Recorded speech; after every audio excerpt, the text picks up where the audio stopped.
Well, it's great to meet you today. Thank you so much for spending some time. I'm We had. so excited to be here. I think that Goodwin and Ben's friends have similar missions, and that's changing people's lives for the better. And we want to help, and we want to be a resource to our candidates as well as to our clients. And I think we're, very much committed to diversity, equity, and inclusion. And I think often, as part of that, a group of people that might be overlooked are people who are struggling with addiction, particularly in the hospitality industry. And I think there's a unique set of challenges that face people in the hospitality industry struggling with addiction. So I'm here today to learn more from you about what you do, how you help people, and I'd love to dive into some questions. So thanks again for spending time with me. Well, thank you for having me. We're A pleasure. thrilled to be here. Excellent. So first off, could you just give us a brief overview of what Ben's Friends is, how it got started, and your story with the organization? I have to go back to the beginning to give the audience and your listeners a full view. I love hospitality. I got into it at an early age. I will never forget the first night I worked as a doorman. Yes, a doorman at a dinner house in Newport Beach, California, right on the beach. And I will never, as long as I forget, as long as I live, forget the experience of standing there, talking to people, helping make people smile and laugh. The joy that I got from that was magic, and I loved it from the day I started. Prior to the day I started, I had 3 alcohol and drug overdoses. I drank or drugged every single day of my life. And so coming into the restaurant industry, I found a safe haven, a home where my behavior was not frowned upon, but accepted. And not just accepted, but at times encouraged. Shift drinks, after dinner parties, after work drinking. It was part of the norm. I lost my first restaurant in December of 1982 to my alcohol and drug addiction, and I got sober in that year, December 14th, 1982. Through my career, when I got sober, I went from the nightclub dinner house to making a decision to do fine dining because I couldn't be in that bar scene anymore, and I didn't want to leave hospitality. So I was there during the heyday of the chef phenomenon. I worked with and stood by, at that time, the greatest chefs in the country, the Emeralds, the Danielles, the Mario Batellis, all of the people that were the early forerunners of fine dining in this industry. I loved every minute of it, but I was arguably the only sober person in the room. And what started happening is I noticed that around me, people were killing themselves, figuratively and literally. And all of a sudden in my career, I started seeing people who weren't making it. Everybody knows Emerald Lagasse or Danielle Ballou. Nobody knows Dan Light or Alan Van Halen. Nobody knows these people. These were great, talented hospitality people who didn't survive their drug and alcohol addictions. Fast forward to 2016. My partner and co-founder of Ben's Friends, Steve Palmer of a restaurant group called the Indigo Road Hospitality Group. Steve and I would meet on Saturday mornings, and inevitably, every time we met, we talked about somebody else in the industry who was screwing up their lives or who maybe didn't make it. And then 2 particular things happened, one for me and one for Steve. For me, I'm going to throw out names if your audience knows them or not. I was doing a brunch for some friends of mine, guests here in Charleston, South Carolina, where I am. And at that brunch was Danny Meyer, was Ruth Reichel, the editor-in-chief of Gourmet Magazine, was Danielle Boulou, was Andrew Carmelini, was Nancy Silverton. It was a who's who of the culinary world. And this young kid was in the kitchen as a sous chef to a friend of mine, and they made a meal that everybody was blown away by. Every chef was saying to the kid, here's my card. If you want a job in New York, if you want a job here, let me know. And that night, that kid, whose name was Drew Tucci, went home, celebrated, and never woke up from his celebration. And it was just devastating. Fast forward, my partner Steve was opening a restaurant in Florence, South Carolina, and he had some old friends in the industry come to help him in the kitchen. And one of them was a guy named Ben Murray. And Steve didn't know that Ben had been into a couple of rehab centers.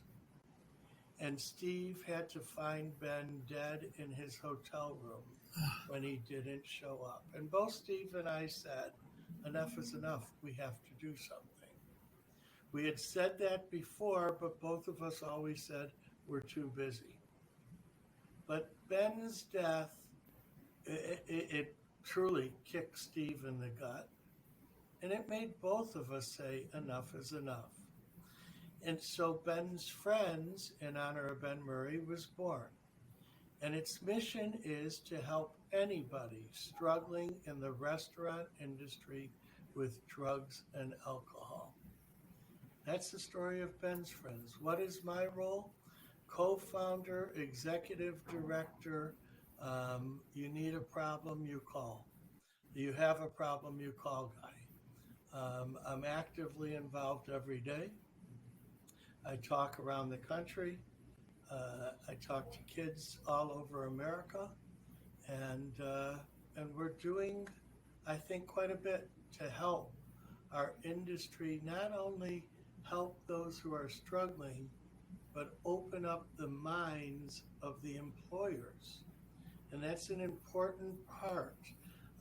We were in Vegas. I spoke to a large room of people, and I would say that afterwards, 80% of the people that approached me with questions were HR directors of organizations that had multiple, in some cases, numerous multiple units. And so I like to believe that Ben's Friends is not only helping the individual, but it's helping the business of restaurants by showing people that they can be successful and sober. It's a great segue into my next question, which is what are some of the biggest challenges that employees who work in hospitality might be facing with addiction issues, and what resources might be available to them to get help outside of Ben's Friends?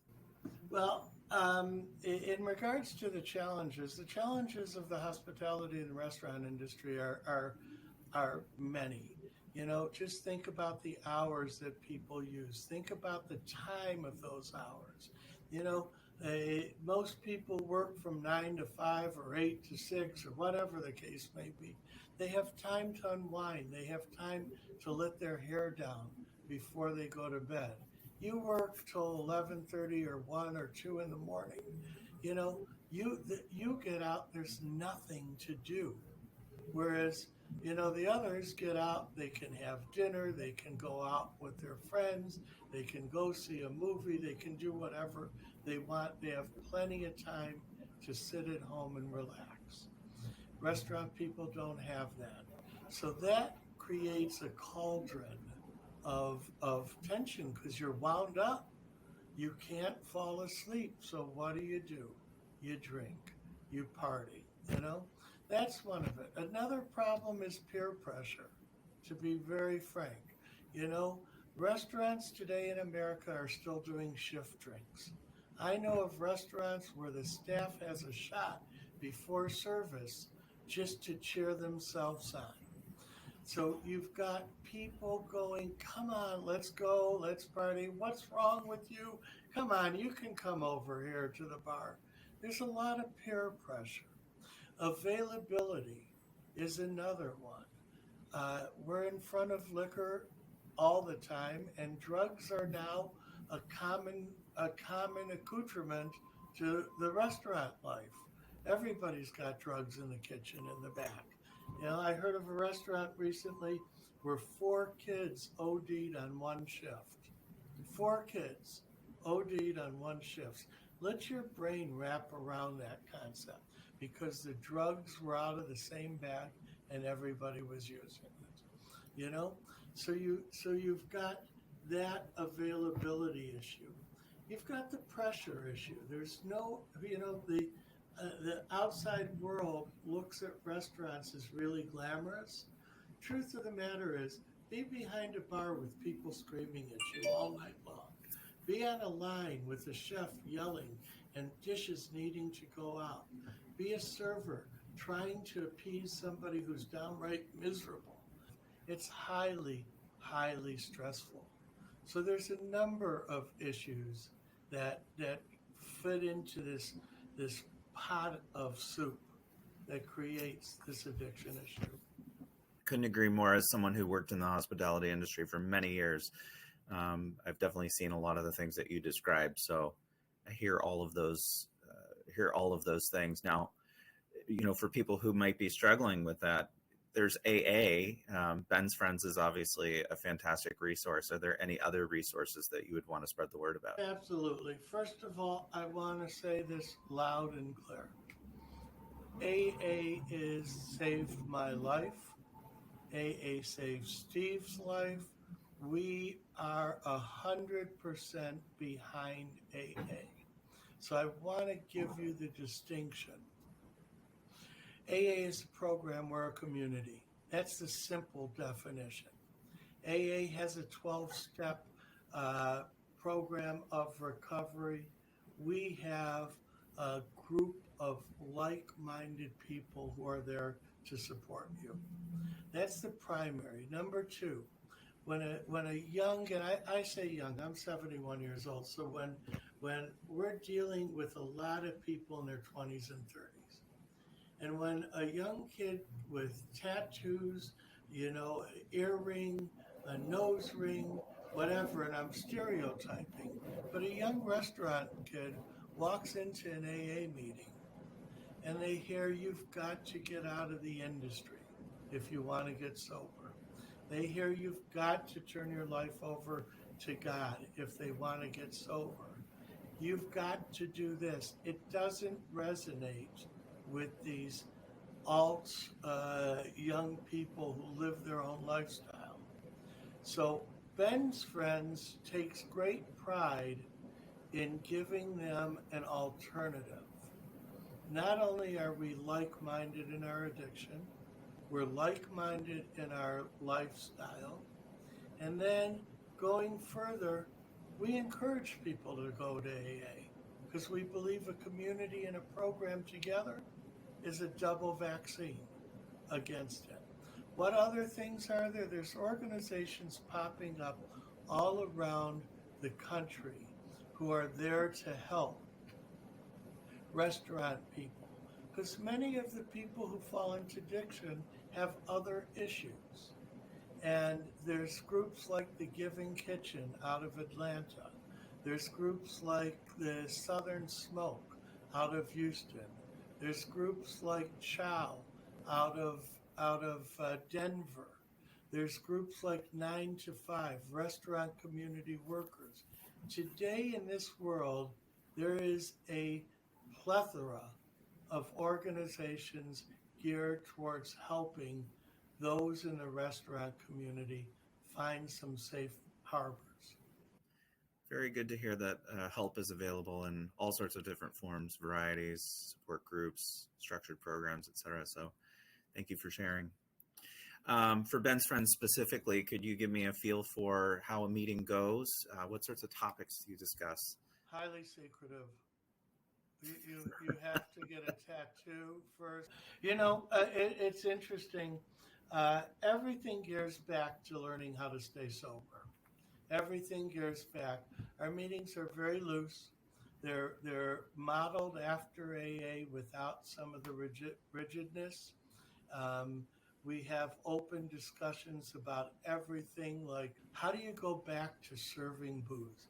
How do you go back to pouring wine into a pot to get your broth done or whatever you're doing? We talk about how do you live the lifestyle we live? What things have you done to help you break the monotony of being home alone at night after work when everybody else is partying? We talk about how do you go on a first date? We talk about how do you, I mean, anything is free game and it flows very naturally. And we swear a lot. We sound like a kitchen, no question about it. But there's really no subject. And another thing really important that distinguishes us from AA, and I swear a lot, I'll try to be polite. I couldn't care less if you are addicted to alcohol, to drugs. It doesn't matter. It's all the same to us. Whereas in AA, if you come and talk about Adderall, or you come and talk about cocaine, or you come and talk about oxy, or you come and talk about meth or heroin, you're sort of pushed away. We're here to talk about alcohol. Well, to us, addiction is addiction. And addictions in the restaurant run the gambit of substances. So we run the gambit. What is your current reach? How many states are you in? Well, we have live chapters in 27 cities, and we do online Zoom meetings every day at 1 p.m. Eastern Standard Time. We do 3 nights a week at 11 Eastern Standard Time. We have a men's meeting, a women's meeting, and a family meeting. The family is at 12 noon, and the men and women are at 11 or 10 Eastern Time on Wednesdays. You can find all of these at bensfriendshope.com. How many members do you have currently, participants? I have no idea. We don't keep track of that. But here's the big thing. I'm going to talk about Katie. Katie, who I just had the pleasure of having breakfast with. Katie, 5 years ago, came to us, 27 years old, broken. Broken like you wouldn't believe broken. It took her 2 months to talk in a meeting. Couldn't look in our eyes. Couldn't look in anybody's eyes. Katie hated AA. Hated it. Wouldn't go back. Would not be part of it. But she came to Ben's Friends. And as time went, Katie softened up and she became willing to try AA. Today, Katie leads AA meetings in Ben's Friends and one AA meetings in New York and one nationally online. And she doesn't come to Ben's Friends as much. But I consider that a success. She's sober now 5 years. Amazing. It's all about support, right? Got to Yep. hold those hands and celebrate the successes. That's fantastic. Thank you for that. What are some of the other organizations that you collaborate with? Listen, here's the truth. Many restaurant people who are struggling with addiction have other problems. You need to get rid of your substance before you can address your other problems. And so we help them, and then when they need help, we'll help them find where else they need to go. How can an employer walk the line of accountability and accommodation for an employee that is struggling with addiction? Well, I think the biggest thing is not going to be a surprise, is communication, proper communication. My generation, somebody came in drunk, we told them to get the hell out. We never took the time. I am guilty. I'll speak for myself, but I believe it's reflective of the industry 10, 15, 20, 30 years ago. We never took the time to find out what was going on with our employees. Signs are evident. Somebody who's always on time starts being late. Somebody who's always neat starts being sloppy. Somebody who's always has a wonderful disposition starts being sort of snappy.